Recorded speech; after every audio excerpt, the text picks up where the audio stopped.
Hello, friends. Adam here with FED.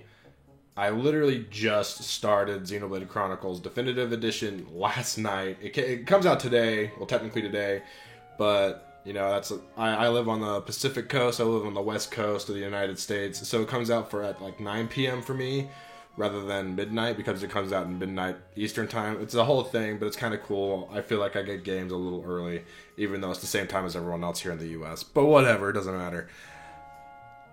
I am really enjoying. Again, disclaimer: I've only played the first hour.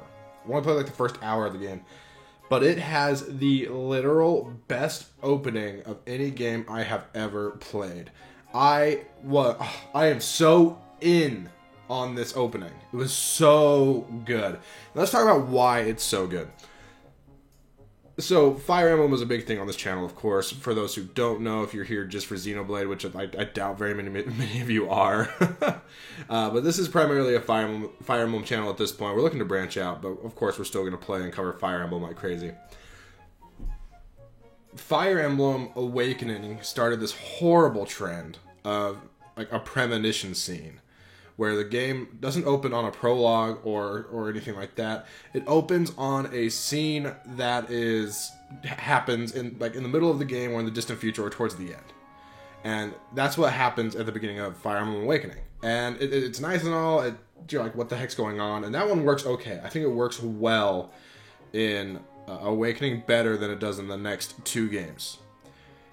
We get to Fates where it happens again. It's only like 6 chapters in, so it's like doesn't show a whole lot, but it is kind of I feel like it does steer you into choosing the Hoshiden side because it's like, oh, there are my friends here, and how does Korn know these people he's never met? Where did this premonition come from? Makes absolutely no gosh darn sense, but whatever.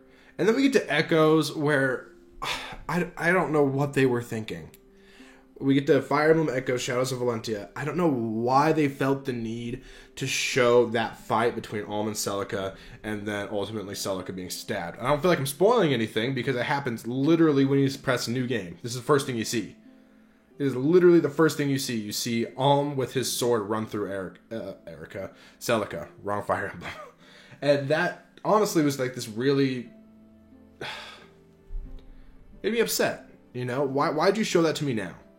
Why did you have to show me this really, what could have been a heartbreaking, tear-jerking scene right then, rather than show it to me at the end, like it should have been? And yes, you do see it at the end again, but there's just so much less impact, because you can recognize the scenery from the beginning of the game, you can recognize the weapons they're holding and everything, and you're like, okay, so I know what's going to happen here. You know that Celica's about to get stabbed, because you've seen the early cutscene. And that pains me to think about that. Thankfully, Three Houses didn't do that I can remember, that I can recollect. There's Three Houses actually does something that Xenoblade Chronicles does with their opening, and that's ultimately what I want to talk about. Xenoblade Chronicles doesn't start the game. It doesn't start the game in medias res, or essentially, it doesn't start the game in the middle of the game or at the end of the game. Which is not stupid. It's really smart. I honestly, it's one of my least favorite tropes in movies and in games. I hate when they do this. They have this like scene that they think is going to hook you, because it's like, oh, here's this opening scene that'll hook you and make you excited to keep playing the game. Xenoblade Chronicles turns everything on its head and says, no, we're not going to show you a scene in the middle of the game to get you hyped. We're going to show you a scene that happens a year before the game takes place, and like just freaking show you what Shulk can become with the Monado. That's what it does, because your ultimate goal is to not my ultimate goal, but like what I assume is going to happen. Again, I've only played the first hour. I know Shulk has the Monado because I've played Smash, but Shulk is going to get the Monado, unlock its power, and become even more powerful than Dunban was in that flashback cutscene to a year before the events of the game take place. So now the player has something to look forward to. You have something to look forward to becoming like this Omega warrior that just is slicing through the Mechon, the enemy, like they're nothing, like a hot knife through butter. And it's such a good way to handle it. It is smart. It is a smart way to start the game.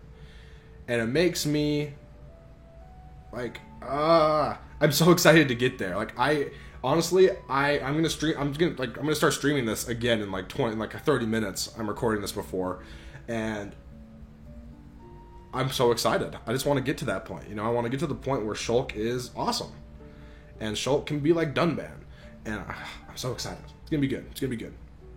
But what do you guys think? What are your favorite video game openings? What are some that were annoying? What were some that really got you hyped? With like, a good video game opening is like a good movie opening or a good opening to a book. Just hooks you in. What do you like to see in that? I guess that's my question for the comments. And now, I just want to give a quick shout out to the stream tonight. So I'm going to be streaming Xenoblade Chronicles earlier or before this video comes out. But after this video comes out tonight, we're going to be continuing Fire Emblem Fates Chat Sabotage. I'm super excited. It's been a week and a half since we've played it, so it's going to take me a minute to get back into it, I think. But I'm really excited to just start doing it again. It's a lot of fun. But yeah, thanks for watching, guys. Have a good day.